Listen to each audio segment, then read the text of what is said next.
ডেস্টিনির রফিকুলের নেতৃত্বে আত্মপ্রকাশ করল বাংলাদেশ আওয়ামী জনতা পার্টি। বাংলাদেশের জনগণের ন্যায্য অধিকার, আইনের শাসন প্রতিষ্ঠা এবং গণমাধ্যমের স্বাধীনতা বা মত প্রকাশের পূর্ণ স্বাধীনতাকে প্রাধান্য দেওয়ার ঘোষণা দিয়ে আত্মপ্রকাশ করেছে বাংলাদেশ আওয়ামী জনতা পার্টি।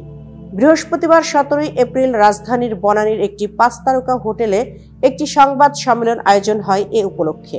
সেখানে দলের ঘোষণাপত্র পাঠ করেন পার্টির আহ্বায়ক মোহাম্মদ রফিকুল আমিন। তিনি ডেস্টিনি গ্রুপের ব্যবস্থাপনা পরিচালক। নতুন দলটির সদস্য সচিব হিসেবে আছেন ফাতিমা তাসনিম। সংবাদ সম্মেলনে ঘোষণাপত্র পাঠের শুরুতে রফিকুল আমিন বলেন, স্বাধীনতা অর্জনের 54 বছরেও দেশের মানুষ বঞ্চনা ও বৈষম্যের সঙ্গে লড়াই করে চলেছে। তাই দেশের মানুষকে এক হয়ে স্বৈরাচার বিদায় করতে হয়েছে। মানুষের মৌলিক অধিকার বাস্তবায়ন ও রাজনৈতিক অধিকার প্রতিষ্ঠার লড়াইয়ে অগ্রণী ভূমিকা রাখতে চায় বাংলাদেশ আওয়ামী জনতা পার্টি।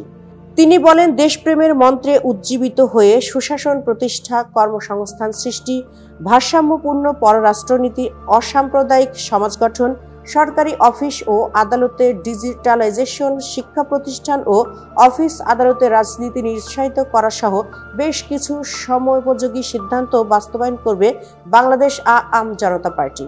দলটির সদস্য সচিব ফাতিমা তাসনিম স্বাগত বক্তব্যে বলেন, রাজনীতির সচেতনতা না থাকলে দেশে আবার স্বৈরাচার সরকার গঠন হবে।